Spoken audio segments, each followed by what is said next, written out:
What is good, everybody? My name is Alckemy. Welcome to the channel. Today we're going to be talking about how to make this sound.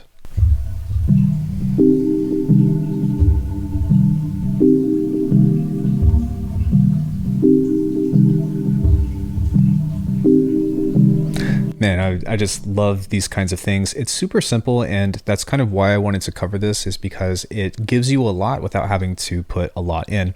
And there's a couple of cool things that we can do once we actually get the patch together. If you are new to the channel, my name is Alckemy, and I am a producer, and I make a lot of neuro stuff, a lot of heavy glitch things, but sometimes I like to do softer tutorials with nice sounding tonal aspects like this. So this is actually pretty simple to do. It's really just a matter about being a little bit mindful about how we set things up. So try to pay close attention to this, or if you just want the patch, then you can find it in the top tier aspect of the Discord, which is in the alkahest rewards, along with tons of other goodies that come straight from me. With all that out of the way, like and subscribe, yeah, all that stuff. So we're going to start off with a nice easy sine wave.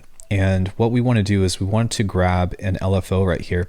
And what this is going to do is kind of set everything to repeat. And this is going to give us an arpeggiated kind of style because we're using this on the sustain. Now you can definitely use a filter for this, but sometimes the filter has the sweep where it's covering and it feels like it's closing. Where for this, I kind of just want it to sound more like volume. And it's just a subtle difference, but it's something that will, kind of give you a slightly different timbre. The thing that's really important though, is that on this particular group, we have a stepper. Now, if you think about stepper as in terms of how many steps and stuff, you kind of relate that to pitch, right? So if we start from 0 and we have 12 steps, that means that when we get to the very top, it's going to be an octave, and then we have minus and plus. So what I've done is created a 1, a 7-ish, an octave, and then made that come back to the same thing. And then I've added this to 24 semitones of the pitch. So that way, if I push a single note, it's going to sound like this.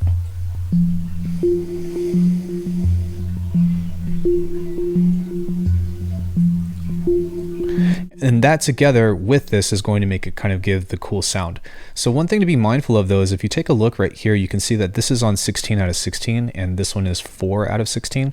The reason why is because this has 4 steps to it and I want this to repeat or to voice on every single one. So think saw wave down, saw wave down, saw wave down, saw wave down.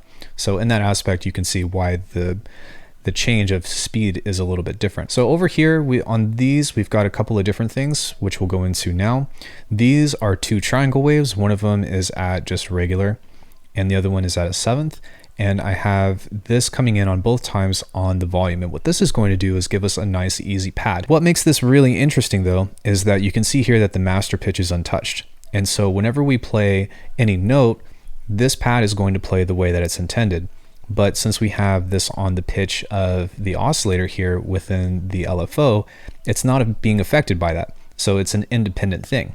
And together, whenever you kind of start to mess with that kind of stuff, you get this nice incoming pad chord while you still get the nice easy arpeggiator.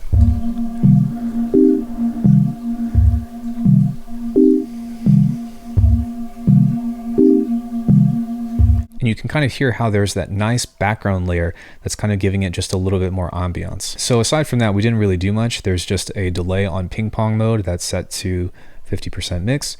And then we have a standard reverb. I don't think I changed anything about that, but over here we've got just a little bit of limiting to push the gain up to, the ceiling. One thing that I forgot to mention is that on this there is a band pass and a high pass, and that's going to give a nice easy swell, because when you are doing something like this, you want to try to take off all the frequencies and just focus on the pad frequencies, which is usually the mids and the low mids. So by doing that and then taking out the lows, you don't get that crazy resonance, and instead it just becomes a nice easy cloud. And by doing that, you kind of leave space for the arpeggiator to stay loud, and then this can kind of give extra texture whenever you want this to kind of come in. You can also set this to be a multi-stage envelope, but I like the randomization aspect of it. But yeah, once that's done, you got something like this. That's not all though. Because this is polyphonic, what we can do is we can actually stagger the MIDI in such a way that is going to make it change the rhythm of this. So if I play everything together, it's going to sound like this. Now listen to what happens if I play from low to high staggered notes.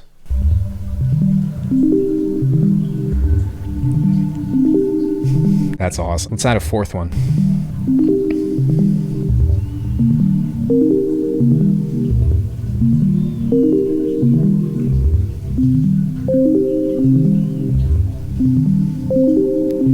And suddenly you've got this really awesome space arpeggiator that can kind of be different in that way. And if you play with the timing of these, I'm just playing a triad right now, but if you play with the timing of that, then you can end up getting some really interesting stuff. So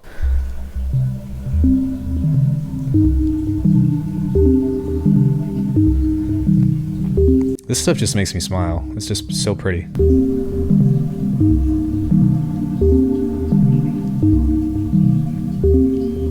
So the reason why this works is because everything is off time, but it's still being played at a quarter note. And if you kind of think about doing things in that way, like you can also do this in MIDI of just having a chord that's repeating every fourth note and then offsetting it.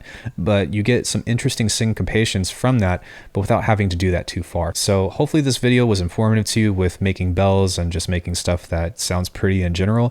You don't have to do too much, but other than that, thanks for watching. Be sure to like and subscribe. I'll see you guys in the next one.